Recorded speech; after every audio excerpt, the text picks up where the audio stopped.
خوب اعوذ باللہ من الشیطان الرجیم بسم اللہ الرحمن الرحیم الحمد للہ رب العالمین وصلی اللہ علی محمد وآلہ الطاہرین اللہم صلی علی محمد وآلہ. تو بحث چل رہی تھی کہ اللہ کے نبی نے کس طریقے سے افسانے اور خرافات کا مقابلہ کیا ہے، کس طریقے سے توہمات، بدعتوں اور اوہام سے جنگ لڑی ہے. ایسا نہیں ہے کہ نبی کریم نے بعثت کے بعد، اعلان نبوت کے بعد کیا ہے سماج اور معاشرے میں پائے جانے والے اوہام، خرافات اور افسانوں سے جنگ کی ہو، بلکہ آپ نے پوری زندگی، چاہے بعثت کے بعد ہو چاہے بعثت سے قبل ہو. اس کا ایک نمونہ پیش کیا تھا جناب ابراہیم کی وفات کے موقع پہ کہ کس طریقے سے جب جناب ابراہیم کی وفات ہوئی ہے تو سورج کو گرہن لگا ہے، اور پھر لوگوں نے یہ کہنا شروع کیا کہ یہ عظمت پیغمبر کی نشانی ہے، چونکہ ان کا بیٹا فوت ہوا ہے اس لیے سورج گرہن لگا ہے. ہاں، اگر یہ ان کا بیٹا فوت نہ ہوا ہوتا تو یہ سورج گرہن نہ لگا ہوتا. نبی کریم کو جب اطلاع ملی، خبر ملی کہ لوگ اس طریقے کی بے بنیاد باتیں کر رہے ہیں، تو لوگوں سے خطاب کیا کہ اس کا میرے بچے کے انتقال سے کوئی ربط نہیں ہے، یہ اللہ کی نشانیاں ہیں. جب اس طریقے کی نشانی ظاہر ہو تو تمہیں نماز ادا کرنا چاہیے. ٹھیک.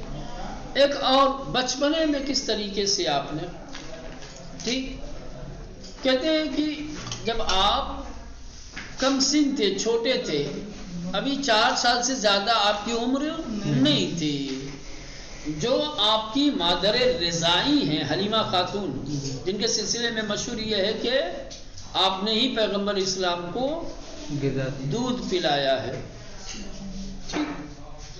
ہاں، تو کہتے ہیں کہ 4 سال کی عمر آپ کی تھی، آپ کی مادر رضائی جناب حلیمہ نے کیا ہے اپنے دوسرے بچوں کے ساتھ، یعنی نبی کریم کے رضائی بھائیوں کے ساتھ سوچا کہ ان کو صحرا میں بھیج دوں، یہ بھی جائیں تھوڑا بکریوں کے لیے، ادھر تھوڑا دل بھی بہل جائے گا. انہوں نے کیا کیا، پیغمبر اسلام کو نہلایا دھلایا، سر اور میں تھوڑا تیل لگایا، آنکھوں میں سرما ارما لگایا. تو لوگوں کا خیال یہ تھا اس زمانے میں، اور آج بھی اس طریقے سے جب بچوں کو اس طریقے سے سجایا اور سنوارا جاتا ہے تو بعض لوگ چھوٹا سا کالا تل لگا دیتے ہیں کان کے نیچے، ماتھے پہ، یہاں، یا مثلا کہ کچھ اور کرتے ہیں. جیسے ہمارے یہاں دیکھیں گے خاص طور سے گاڑی والے، گاڑیوں پہ دیکھا ہے وہ مرچیاں اور نیمو لٹکتے رہتے ہیں. کوئی بھی ہو، میں اس کی بات نہیں کر رہا، ابھی مذہب کے لیے یہ اوہام ہے نا.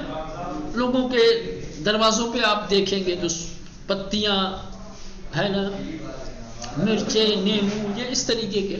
تو برصورت وہ قدیم زمانے میں لوگوں کو اپنے بچوں کو اس طریقے سے سجا سنوار کر باہر بھیجنے میں ڈر لگتا تھا کہ کہیں کوئی دیو، کوئی پری، کوئی جن، کوئی برا سایہ اس کے اوپر نہ پڑ جائے جو پریشان کرے بعد میں. ٹھیک. تو جناب حلیمہ نے کیا کیا کہ ایک مہر یمانی ایک دھاگے کے اندر جو رکھا ہوا وہ پہنا دیا تاکہ بچے کی حفاظت رہے. ہاں، سمجھ رہے ہیں. ہاں، باقی یہ وہی سب اوہام ہے. یہ جو کڑا پہنا جاتا ہے، یہ جو زنجیر پہنی جاتی ہے، یا دیکھیں جو چیزیں واقعا مستند ہیں، جن کی دلیلیں موجود ہیں، جس کا ثبوت ملتا ہے، علم معصومین علیہ السلام نے جو فرمایا ہے، ہم اس کا انکار نہیں کر سکتے، اس پہ اعتراض نہیں کر سکتے. لیکن اس سے ہٹ کر کے جو چیزیں ہیں بہر صورت اس کو تو ہم صحیح ثابت نہیں کر سکتے نا. اب یہ بتاؤ، چاندی کی زنجیروں کا، کڑے کا، ٹھیک، یا آج کل جو فرض کر لو ٹیٹو وغیرہ جو بنوا رہے ہیں، ہم یہ اگر یہ نہیں کہہ سکتے کہ مثلاً کہ یہ شرعی چیزیں ہیں، اگر حرام نہیں کہہ سکتے تو یہ بھی نہیں کہہ سکتے کہ شرعی چیزیں ہیں. یہ بس ایسے لوگوں کے عوام میں خیالات شوقیہ یہ جو لگایا جاتا. کہاں کسی امام نے فرمایا کہ بچے کو جب باہر لے کر کے جاؤ تو اس کو کالے ٹک لگا ہے کہیں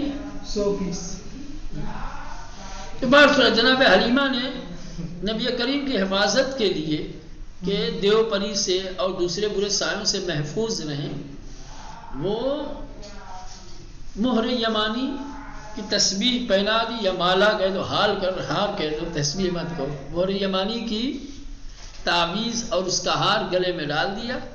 اللہ کے نبی نے فوراً 4 سال کی عمر میں اتار کر کے کیا ہے پھینک دیا اور فرمایا امی جان یہ آپ کیا کر رہی ہیں؟ خدا مسلسل میری حفاظت کر رہا ہے، میری نگرانی کر رہا ہے، وہ میرا محافظ ہے، وہ میرا مددگار ہے، یہ کیا کرے گا؟ یہ مبارزہ ہے، یہ مخالفت ہے کس کی؟ اوہام و خرافات. ٹھیک چلو. ہاں چلے کہنے کہ روزی کی سن محمد صلی اللہ علیہ وآلہ 4 سال تجاوز نمی کر. ایک دن جبکہ پیغمبر اسلام کی عمر 4 سال سے زیادہ نہیں تھی، بدر صحرا زیر نظر دائے و مادر رضائی خود، اور صحرا میں ٹھیک اپنی مادر رضائی یعنی حلیمہ زندگی میں نمود کہ جو صحرا میں رہتی تھی، از مادر خود خاص کی ہمراہ برادران رضائی خود بے صحرا رواد. اللہ کے نبی نے تقاضا کیا، درخواست کی کہ میں بھی اپنے بھائیوں کے ساتھ، اپنے رضائی بھائیوں کے ساتھ صحرا میں جانا چاہتا ہوں. ٹھیک. حلیمہ می گوید، حلیمہ کہتی ہیں کہ فردائے آن روز، اس کے دوسرے دن، جس دن نبی کریم نے اپنے رضائی بھائیوں کے ساتھ صحرا میں جانے کا تقاضا کیا تھا، اس دن تو نہیں بھیجا، اس کے دوسرے دن حلیمہ فرماتی ہیں کہ محمد را شستشو دادم، میں نے ان کو اچھی طریقے سے نہلایا، وبموہایا شروغن زدم، ان کے بالوں میں تیل لگایا، بچشمانش سرمے کشیدم، ان کی آنکھوں میں سرما لگایا، برائے ان کی دیوہائے صحرا، اس لیے کہ صحرا کے دیو بے او صدمے نہ رسانن، اسے کوئی نقصان نہ پہنچا دے، یک مہر یمانی کے درنک قرار گرفتے ہوئے. مہر یمانی یعنی ایک پتھر کا ٹکڑا، سمجھ رہے ہیں؟ ہاں مہر یمانی کا مطلب مہر سے مراد ایک حصہ چھوٹا سا ہے نا، پتھر کا حصہ یمانی. مہر یمانی کی درنک قرار گرفتے بود کہ جو ایک دھاگے میں پرویا ہوا تھا، برائے حفاظت بے گردن او آویختم، حفاظت کے لیے ان کی گردن میں ڈال دیا. خوب نبی کریم مہررہ از گردن در آورد، حلیمہ نے حفاظت کے لیے وہ مہر یمانی نبی کریم کی گردن میں ڈالا تھا، لیکن نبی کریم نے کیا کیا؟ اسے گردن سے باہر کیا. وہ بمادر خود چنین گفت، اور اپنی ماں سے اس طرح سے گویا ہوئے فرمانے لگے، مادر جان آرام، ماں آہستہ، سب لو تھوڑا، خدا من کی پیوستے بامنس، میرا خدا ہمیشہ میرے ساتھ ہوتا ہے، نگہدار و حافظ منس، وہ میرا محافظ ہے، وہ میرا ناصر ہے. یہ تو اوہام تھے، کیا تھے؟ اوہام، یہ خرافات تھے جس کی کوئی اساس اور کوئی بنیاد نہیں تھی. اس طریقے کے اوہام بہت سارے ہیں، آپ نے دیکھا بہت ساری جگہوں پہ جاتے ہیں، پانی پھینکتے ہیں، راستے میں سفر کرنے جا رہے ہیں، بھائی پانی ڈال دو ان کے راستے میں، سفر بخیر ہو جائے گا. مولانا روزوں پہ آتے ہیں، دیکھا آپ نے کتنے دھاگے بدھے ہوتے ہیں جالیوں سے، لوگ جاتے ہیں ان دھاگوں میں گرہ باندھتے ہیں، تالا لگاتے ہیں اپنی قسمت پہ. تالا ہی لگاتے مجھے سمجھ ہی نہیں لگاتے ہیں، عجیب عجیب. یہ کہاں سے آیا ہے؟ کہیں پہ روزے میں اتنا زیادہ باندھ دیتے ہیں. نہیں ہے یہ سب چیز کہیں پہ. اس کا مطلب یہ تھوڑی ہوتا ہے یار کہ آپ کچھ بھی کرو. جی بھائی آپ کہنے کے مطلب یہ ہے کہ کلمہ گو ہیں، آپ مسلمان ہیں، اور اس سے بڑی بات مومن ہیں آپ. صحیح. اللہ کو یہ بنیاد اور بے اساس چیزیں کیوں؟ اللہ نبی نے ائمہ معصومین علیہ السلام نے اگر فرمایا ہو، انہوں نے ہدایت کی ہو، بسم اللہ آئیے. لیکن آپ اپنی طرف سے کچھ بھی بس ہوتے. یہ اوہام کے ساتھ مقابلہ تھا. اب آئیے عقائد. زمانے جاہلیت میں جو لوگوں کے عقائدی اور عقیدتی خرافات تھے وہ کیا تھے، اور اس سے کس طریقے سے اللہ کے نبی نے مقابلہ اور مبارزہ کیا ہے. خرافات در عقائد عرب جاہلی، جاہلیت کے زمانے کے عربوں کے عقائد میں خرافات ہے نا. خرافات چیزیں صرف اور صرف عملی نہیں ہوتی ہیں، کچھ عقیدتی ہوتی ہیں، نظریاتی ہوتی ہیں. انسان اس کو اپنے مذہب اور اپنے مکتب کا حصہ سمجھتا ہے. اشارہ کریں کہ عقائد تمام ملل و جامعہ جہان روز طلوع ستارے اسلام بانواعی از خرافات و افسانہ آمیختہ بود. کہہ رہے ظہور اسلام سے پہلے جتنی بھی ملتیں تھیں، جتنی بھی قومیں تھیں، عجیب عجیب عقائد کے خرافات میں مبتلا تھی. سب کی سب عقائد تمام ملل و جامعہ جہان، دنیا کی تمام ملتیں، دنیا کے تمام سماج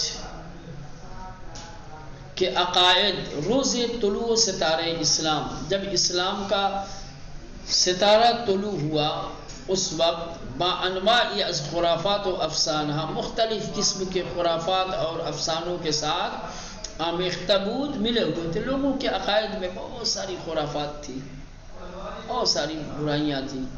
بافسانہ یونانی و ساسانی بر افکار مللی کے مترقی ترین جامعان روز بود بے شمار می رفتن. اس زمانے کے جو سب سے مشہور و معروف اور سب سے ترقی یافتہ افراد اپنے آپ کو جو سمجھتے تھے، جیسے یونانی اور ساسانی، یونانی اور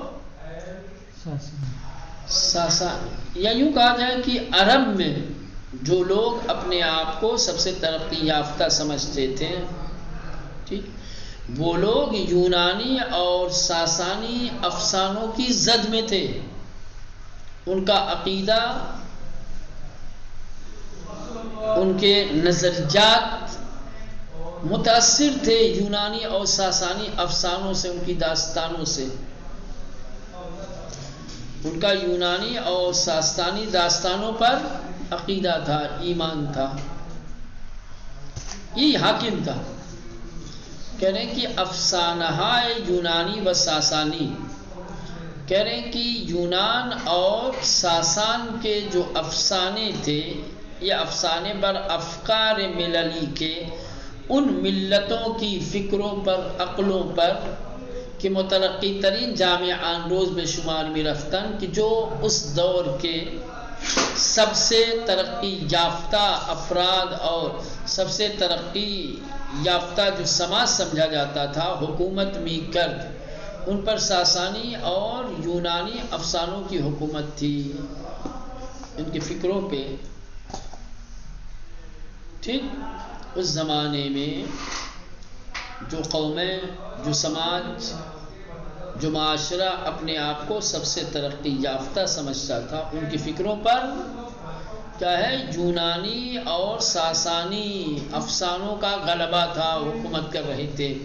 وہم اکنون درمیان ملل مترقی شرق خرافہ زیادہ وجود دارت. اور کہہ رہے ہیں آج بھی جو مشرق زمین کی ترقی یافتہ ملتیں ہیں، بہت سارے خرافات آج بھی ان کے یہاں موجود ہیں. یورپ وغیرہ کے قومیں جو اپنے آپ کو ترقی یافتہ روشن فکر خیال کرتے ہیں، ان کے یہاں آج بھی بہت سارے خرافات ہیں. کہ تمدن کنونی نتوانی سے انہارا از قاموں سے زندگی مردم بردارت، کہ آج کے دور کی پیش رفتہ زندگی بھی، آج کی نئی تہذیب، نئی تمدن بھی ان کی زندگی کی لغت سے یہ خرافات دور نہیں کر پائے، آج بھی موجود ہیں۔ آسان لفظوں کا جو فارسی تھوڑا وہ کیا ہے، یہ ادبی والی ہے، اس سے شاید ہو سکتا ہے مطلب نہ سمجھنے بات، کہ موجودہ دور میں بھی جو خرافات ان کی زندگیوں میں تھے وہ ختم نہیں ہونے پائے۔ آج جبکہ دنیا بڑی متمدن ہو چکی ہے، تہذیب یافتہ ہو چکی ہے، بہت زیادہ ترقی کر چکی ہے، لیکن اس کے باوجود بھی جو خرافات ان کی زندگی میں تھے وہ ابھی بھی ہیں، ختم نہیں ہوئے۔ تاریخ برائے مردم شبہ جزیرے خرافے و افسانہ زیادی ضبط کرده است و نویسنده کتاب بلوغ العرب فی معرفت احوال العرب بیشتر آنها را در همون کتاب با یک سلسله شواهد شعری وغیرہ گرد آورده است۔ یعنی تاریخ نے شبہ جزیرے عرب کے لوگوں کے لیے بہت سارے خرافات، بہت سارے افسانے، حکایتیں، داستانیں کیا ہے نقل کی ہیں۔ ایک کتاب ہے جس کا نام ہے بلوغ العرب فی معرفت احوال العرب۔ اس کتاب کے جو مؤلف ہیں انہوں نے اپنی اس کتاب میں شبہ جزیرۃ العرب کے لوگوں میں پائے جانے والے خرافات اور افسانوں کا اس کتاب میں تفصیل کے ساتھ ذکر کیا ہے، نمونے بیان کیے ہیں، اشعار لائے ہیں، داستانیں لائے ہیں، جو خرافات پائے جاتے تھے اس زمانے کے لوگوں میں ان کو بیان کیا ہے۔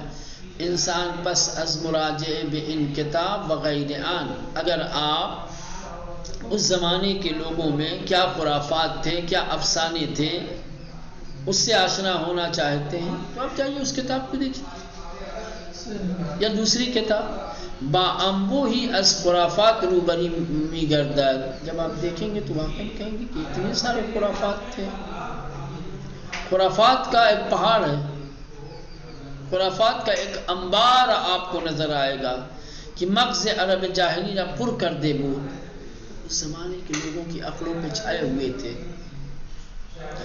ان رشتہائے بھی اساس، اب یہ جو جتنی باتیں ہیں جن کی کوئی بنیاد نہیں، کوئی اساس نہیں، یکی از علل عقب افتادگی ان ملت، یعنی کہ اس ملت کے پسماندہ ہونے اور پچھڑے ہونے کی ایک وجہ یہی تھی۔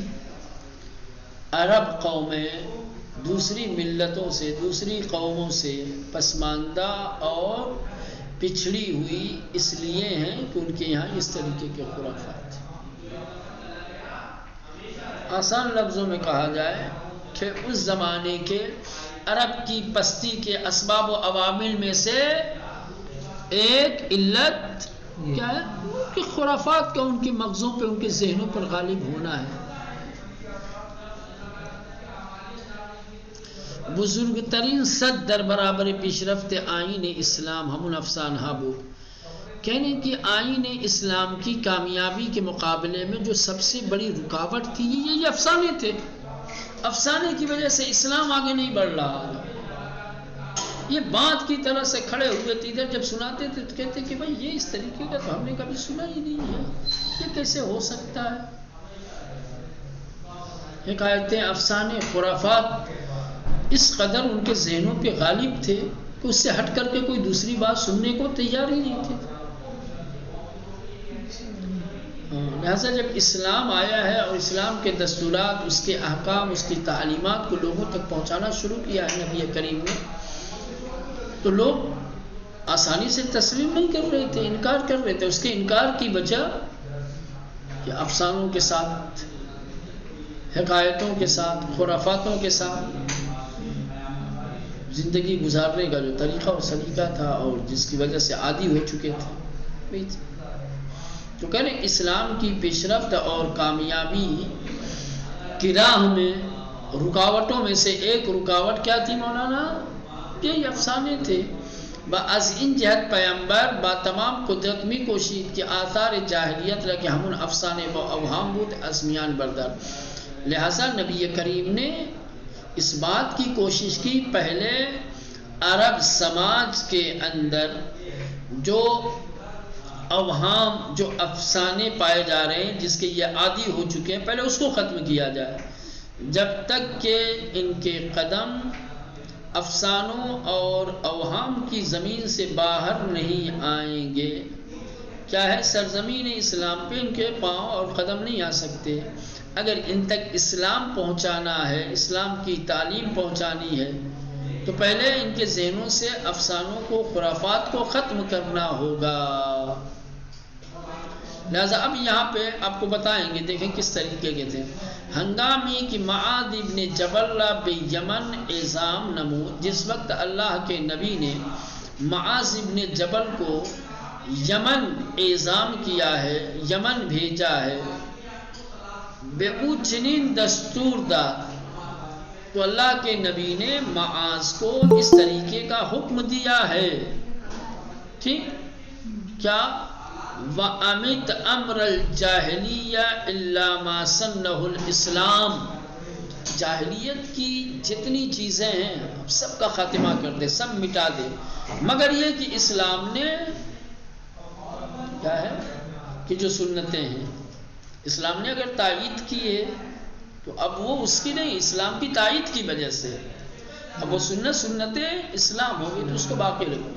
اسلام کی سنتوں کو باقی رکھو باقی جاہلیت کی جتنی سنتیں ہیں جتنی بدعتیں ہیں سب کو ختم. وَأَظْهِرْ أَمْرَ الْإِسْلَامِ.